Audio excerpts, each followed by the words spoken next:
Mail করে অযোগ্যকে জানানো হলো যোগ্য। চাকরি দুর্নীতিতে আরো তথ্য ফাঁস। মেল করে 12 লাখি চাকরির দরে ডিরেক্ট মেল করে অযোগ্যকে জানানো হলো যোগ্য, অযোগ্যকে জানানো হলো টেট উত্তীর্ণ।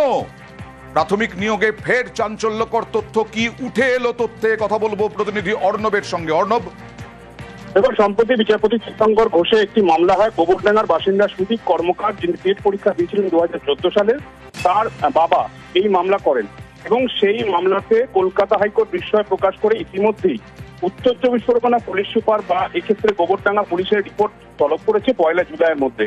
কিন্তু সব থেকে যেটা চাঞ্চল্যকর বিষয়, এই মামলায় দেখা যায় যে 2022 সালের 28 এপ্রিল বিকেল 4:19 বা 18 নাগাদ রাজ্যের প্রাথমিক শিক্ষা পর্ষদের সচিবের ইমেল আইডি থেকে মেল যাচ্ছে এই টেট পরীক্ষার্থীর কাছে। সে নিজে জানতো খুব ফেল করেছে। তার সঙ্গে চুক্তি হয়েছিল গাইঘাটার এক বাসিন্দার, তার নাম এস ঘোষ, এবং সেখানে 10 লাখ টাকা জমি বিক্রি করে প্রথমে দেওয়া হয় এবং জমি বিক্রি 10 লাখ টাকা দেওয়ার পরেই তারা এই ইমেল আইডি পান এবং সেই ইমেল আইডি 28 এপ্রিল 2022-এ পর্ষদের সচিব তাদেরকে জানাচ্ছে যে এই ব্যক্তি সুদীপ কর্মকার, সে টেট উত্তীর্ণ হয়েছে, টেট কোয়ালিফাইড হয়েছে এবং তাকে কাউন্সিলিং এ ডাকা হয় 24 ঘন্টার মধ্যে।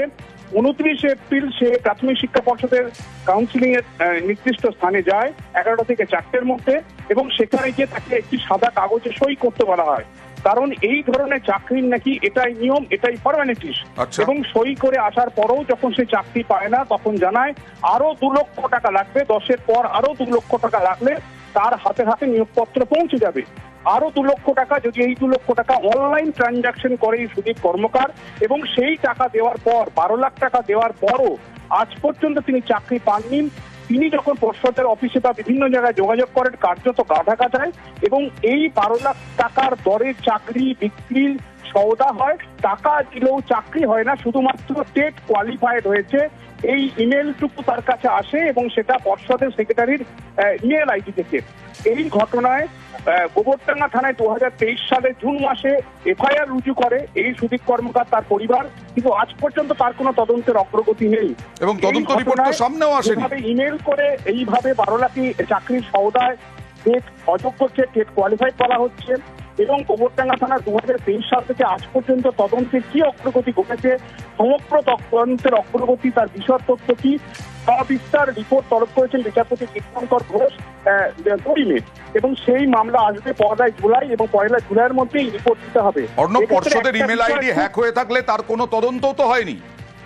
একেবারে তাই। বিচারপতি অমৃতা সিনহার বেঞ্চে যখন এই মামলা চলছিল, সেই মামলার সময় পর্ষদের তরফে একটা সওয়াল ছিল যে তাদের ইমেল আইডি প্রাথমিক শিক্ষা পর্ষদের একটা অনুরূপ একটা ওয়েবসাইট এবং ইমেল আইডি হ্যাক করা হয়েছিল এবং তার থেকে তথ্য দিয়ে থাকতে পারে, কিন্তু সেই ঘটনার তদন্তের রিপোর্ট যখন বিচারপতি অমৃতা সিনহা তলব করেন, সেই রিপোর্ট এখনো পর্যন্ত আসেনি কলকাতা হাইকোর্টে।